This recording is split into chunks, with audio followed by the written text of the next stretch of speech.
shout out. Good morning. Yan, nasa bandang Limasawa Island po tayo mga idol, oh. Ganda ng mga tingnan ng mga bangka na nagpapalaot. 30,000. So dito naman tayo sa kabila, inilistan lang po natin. So dito na po mga idol.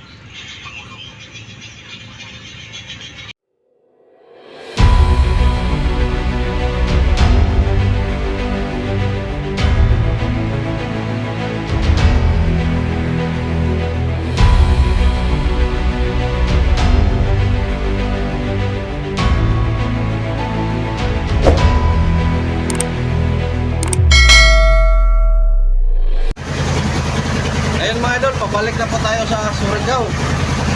So, dito pa tayo sa bandang Camotes Island. So, maghapon po tayo sa araw mga idol dahil mayroon tayong pinapantayan na masamang panahon. Siguro mga sa susunod na araw, tatama na po sa lupang bagyo. Kaya sana makahabol po tayo, makatago muna doon tayo sa placer siguro mga idol.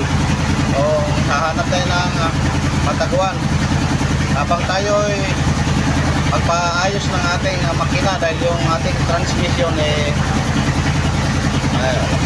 sira. So kung alanganin po tayo, tago muna tayo bago magpaayos dahil malakas daw ang bagyo nito. Sa ngayon hindi pa tayo nakaranas ng medyo makulimlim pa. Ay kunting-kunting patak ng ulan. Ayan, may kasabay po tayo mga idol sa paglabigar. Silipin po natin mga idol. Pakita ko sa inyo sinong kasabay po namin. Yun, maliit na tanker. Helen Marie. Halos dumikit po sa ating hulihan mga idol. Nako, mayroon na ba tayong hinila na subit-subit, baka kakainin sa maliit na tanker. So ayun, shout out sa inyong lahat mga idol. Kumusta po kayo? Kumusta po sa mga mahal kong mga viewers, sa mga solid supporter ko na lagi pong nagsubaybay sa aking mga video. So pasensya na po kayo mga idol sa nakaraang mga araw po natin. Yung mga video po natin medyo mayroon po tayong tinamaan. Ayan po ang tanker. So shout out sa tanker na Helen Marie.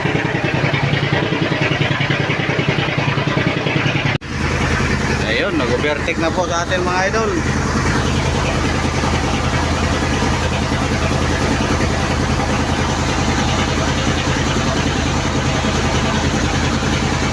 Walang karga po ito. Galing po ito sa Cebu.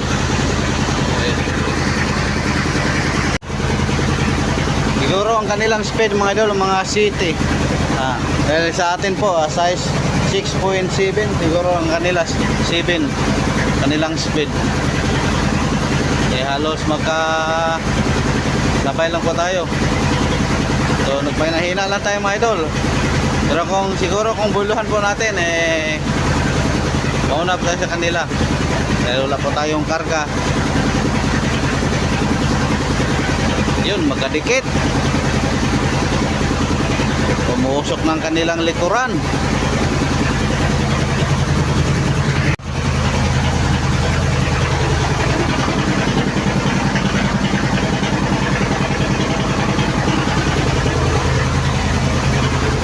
Yun, shout out. Good morning.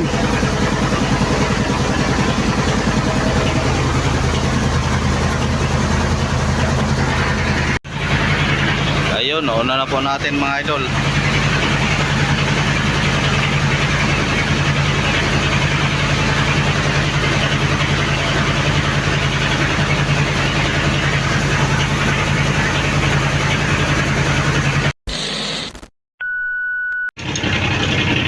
Yan, nasa bandang Limasawa Island po tayo mga idol, oh. Ganda ng mga tingnan ng mga bangka na nagpapalaot. So ganda din tingnan ng papalubog na araw. Yan, ang dami po nila. So shout out sa lahat ng mga kaibigan nating mangingisda, kapwa natin mangingisda. So dito sa banda po ng Limasawa Island at Leyte. Ayun.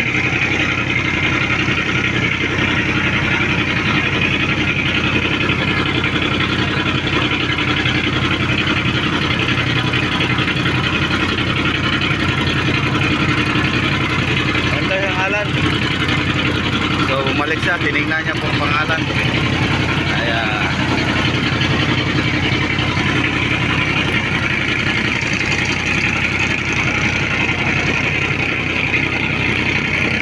ilang taon ng alam.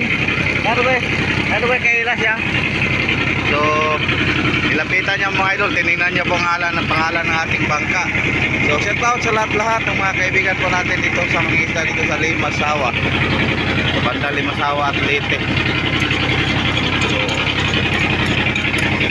malapit na po tayo sa Surigao mga idol, yung nakita natin sa unahan. Yan, bundok na yan, Surigao na po yan. So mga bandang alas 8 siguro, alas 7 tayo makarating po doon sa Surigao. Pero hindi na tayo mag-angkor mga idol, dumiretso na po tayo sa bayan po ng Placer. Siguro paborang Agos ngayon. Doon tayo muna angkor-angkor sa Placer habang tayo po ay naghintay sa in-update natin yung masamang panahon. Sa ngayon hindi pa tayo nakaranas, okay pa dito. At sana rin mga idol hindi yan katama sa atin, matunaw lang sana yan dyan sa gitna ng Pacific Ocean. So wala na tayong kababayan doon sa laot. Umuwi na sila lahat, nag-withdraw na pati yung mga kaibigan nating Lightfoot. Kanina kaka-monitor lang po natin, naka-chat na sa atin na umuwi daw sila yung mga kaibigan natin dyan sa 09131 sa MSP o Omega Fishing. Yan sa lahat ng mga kaibigan natin, kay Toto Paroko, kay Marvin, Arsenal, sa lahat-lahat, sa Lightfoot Mulmul at sa Lightfoot Barcaw Barungoy. Shout out sa lahat mga idol.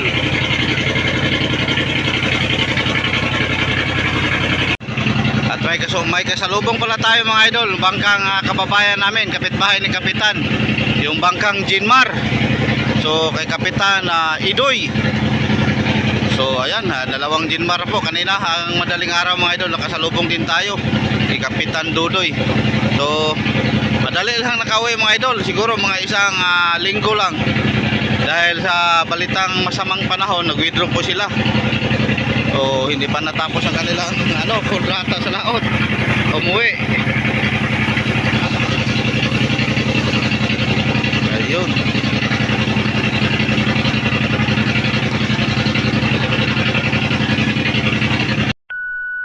Tomorrow.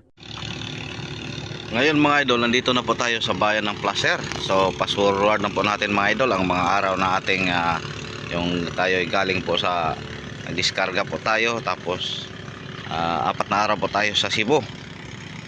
So andito na kahit tayo sa port mga idol, nakalanding na po tayo. Tayo po ang pumalit sa ating company na nag-load din, nagkarga sila dito. Tapos andito din ang si Kapitan Butsoy, yung Cinderella. Nag-withdraw po sila mga idol dahil sa yung nasabi ko nung sa ating mga video na mayroon tayong inabantay na masamang panahon. Ayan, maraming bangka po nag-withdraw. So 5 araw lang po sa laot. Ayan, dumikit sila sa amin. So kanilang isda kakunti lang. So marami, siguro halos-halos taga amin mga idol ng withdraw.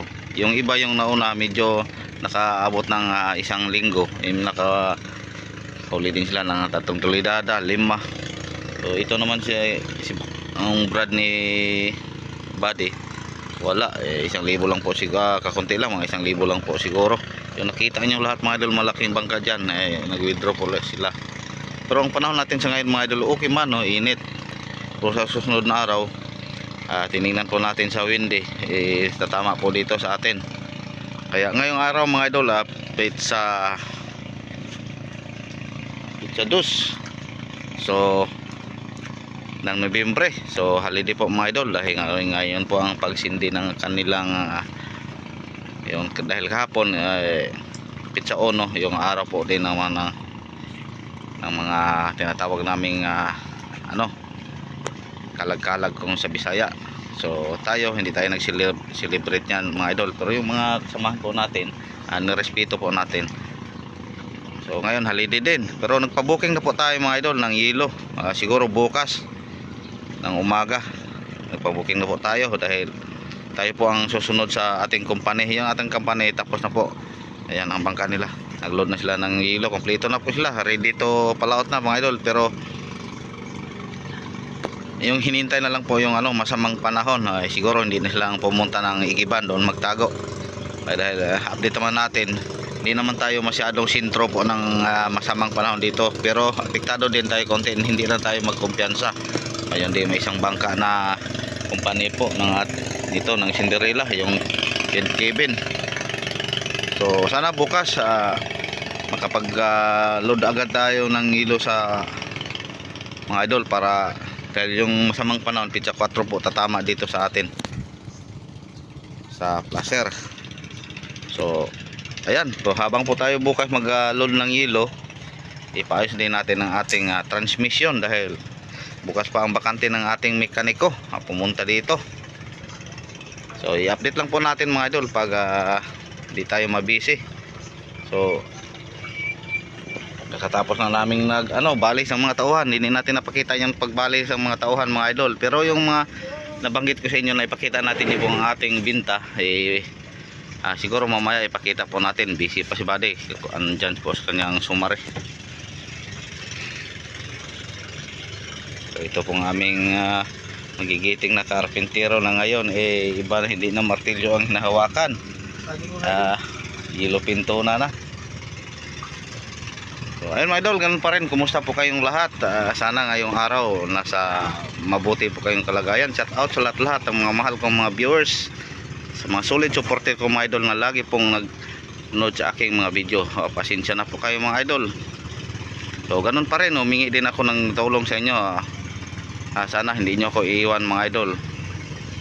Sana i-share nyo na rin ang aking mga video. Hindi man ako sikat na vlogger mga idol at hindi naman masyadong kagandahan ng aking mga video, pero magpasalamat din ako sa inyo, na lalo na po yung mga solid supporter ko na lagi pong nagsubaybay sa aking mga video. Maraming salamat po sa inyong lahat mga idol. So na hindi niya ako iniwan, andyan kayo palagi, yung andyan palagi sa comment section, na hindi pasensya na po kayo na hindi ko kayo, minsan mayroong nagtatanong, hindi ko kayo ma-replyan. So pero tiningnan ko naman ang mga comment nyo mga idol, iba't ibang mga comment. So maraming salamat ulit sa inyong mga lahat mga idol.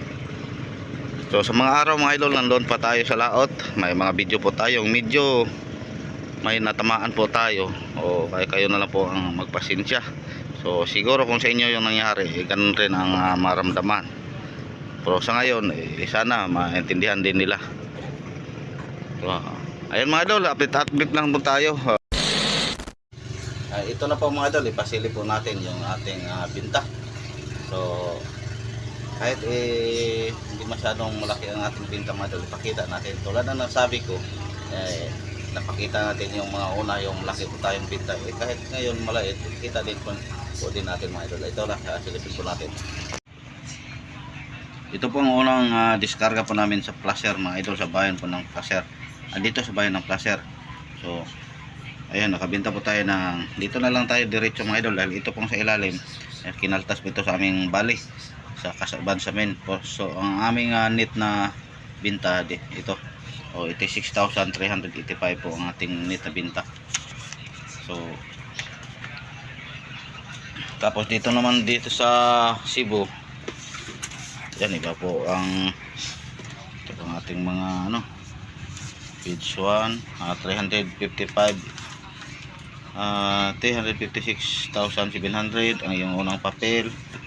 Tapos dito naman may 184, 165. Tapos dito naman ang isa naman 185,700. Tapos sa mga malaki nating isda mga idol, ito po ang nabenta sa Cebu po ito. Sa 7 piraso na malaking isda po natin, nakabenta po ng 70,885. So ayan ang Blue Marlin mga idol, kakarding, malasugi sa Cebu, tag 340, 340 ang kada kilo. Kadondon tag 340 din. Bambi tag 330, bumaba siya ng konti. dalawa pala kadondon. Yung isa kadondon tag 30 din.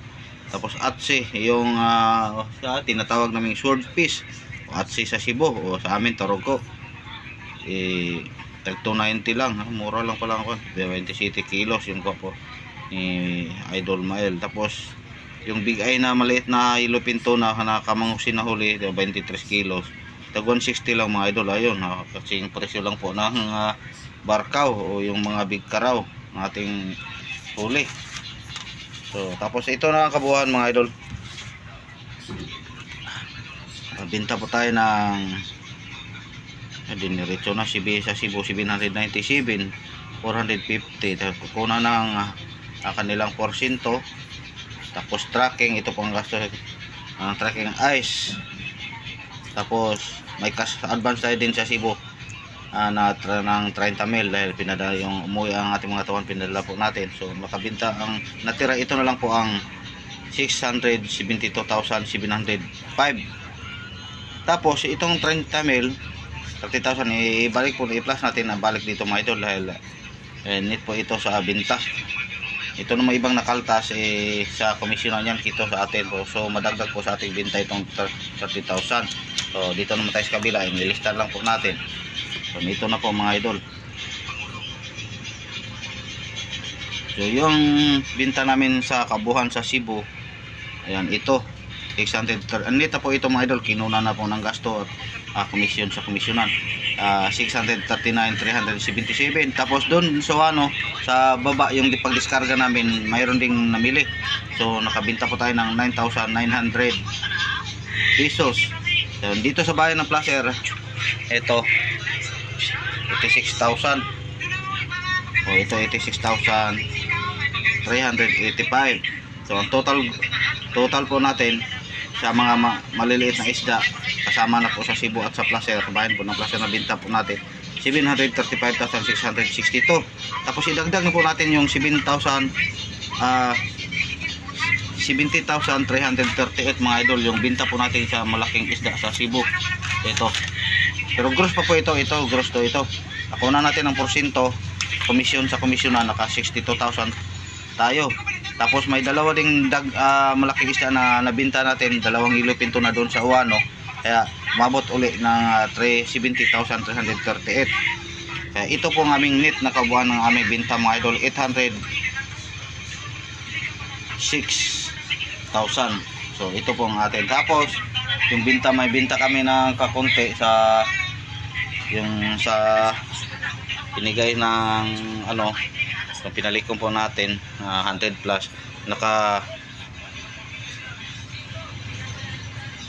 900,000 po tayo mga idol. Pero yung pinangisdaan po namin ito 806. So hindi tayo malugi sa ating gastos mga idol, pero hindi pa tayo makapagbalanse dahil gagamitin muna natin ang pera pang bali sa kanila. Yung mga bali na Manila po hindi natin napakita kasi pagbali pahiram ng notebook sa bali sukod. But kita na lang po natin. May puso na ko Ilik si Buddy dahil ilikpit na daw niya. Bakit pa ilista na mo ka mangos Ilista ka na ang notebook mo Ay, stick to Buddy boy. So ito po ang kanilang mga bali mga idol. Medyo budget lang po mga idol. Total sa bagay kung malaki tayong binta, malaki din ang ating ibibigay sa kanila. So siguro nakaintindi lang po ang iba. Ang iba naman medyo nagkulit din. So kakarding Pio, bali niya 12,000. Ata naman 15,000, Biboy 15. Ayan ang malaking bali po dito. So nabigay natin si Toto dahil pinaayos niya, kaya ni-repair ang kanyang service boat, kaya nakabali siya ng 25,000. Siya po ang pinakamalaki. Tapos si Jire 14,700. Kaloy 12,000, Bambi 12,000. Ito po ang mga service boat mga idol. Tapos dito naman sa mother boat, yan po ang ating pinamigay 8. Si Mang Jose, dagdagan natin ng 8 kaya nahuli po si Mang Jose mga idol, kanina lang po kumuha. Sandali ka mga idol, malimutan pa natin ito. Yan, Kamakoy. So Tapos mayroon tayong bagong apprentice na pinasama po natin. Dinibigyan din natin ng 2,000 para mapangbili niya kanyang mga ano dyan para itong sulaot po. Ito po mga idol. Kaya yung 800,000 po natin, sakto-sakto lang po mga idol. Dahil mayroon pa tayong siguro kung may sobra man, yan po nating allowance. Dahil magpaayos pa tayo ng ating transmission, di natin alam kung ilan po ang ating gastos. Tapos sa diesel, bayad po natin sa diesel mga 100 plus din. Sa gasolina 100 plus din dahil ang gasolina mga 2,000 liters ang po ang ating kukunin. Tapos grocery 30 mil. Yan po ang aming mga nakabudget na po mga idol. So sakto-sakto lang. Tapos napadala po namin ng aming kabusing sa amo po namin, nakapadala po kami ng 100,000. So ayan, kung papalarin po tayo mga idol sa sunod, sana tulungan niyo ako sa pagdasal na makabuhilo po tayo, mabigyan tayo ng blessing para naman po makapabalansi tayo. Ang laki ng gastos mga idol, yung kasunod po natin yung unang laot po natin. So, nakita man niyo siguro yung pagpangarga natin ng diesel, ang dami. Nakakarga po tayo ng 3,000 litros karon. Ngayon kukunti na lang po ang ating medyo nakatipid-tipid tayo ngayon.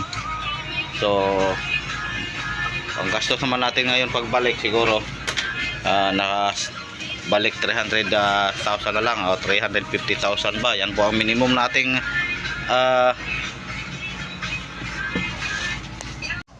yan po ang minimum natin kasi mga idol na layout po natin yung tag 350,000 na gastos po. Yung sa bangka lang yan mga idol, hindi nakasama yung sa mga tauhan. So sakto. Yung isang layout lang medyo na umabot po tayo ng 480,000 dahil naubos po lahat ng ating may natira pero kakunti. Ngayon medyo nakatipid po tayo. So, sana mga idol sa susunod natin na pag-operasyon makabuhilo po tayo. Tulad ng nasabi ko, makapagbalansi po tayo. So ngayon dahil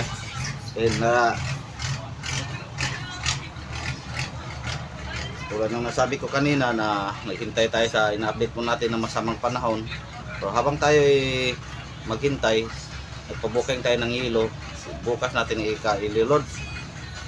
Sana bukas hindi pa yung lumakas mga idol para sakto makatapos tayo ng pag-load ng hilo, tapos ayusin ng ating transmission. Paglipas ng bagyo, makadiretso na po tayo, makapalaot na tayo. Pero pupunta po tayo ng Igiban. So bukas nang ikarga natin mga idol. Kung di tayo mabisi, pakita natin lahat. Nauna siguro ang hilo. Dublihan na to. So ayun mga idol, update lang po tayo. Didoble namin ang aming angkor, baka lumakas pa ang hangin.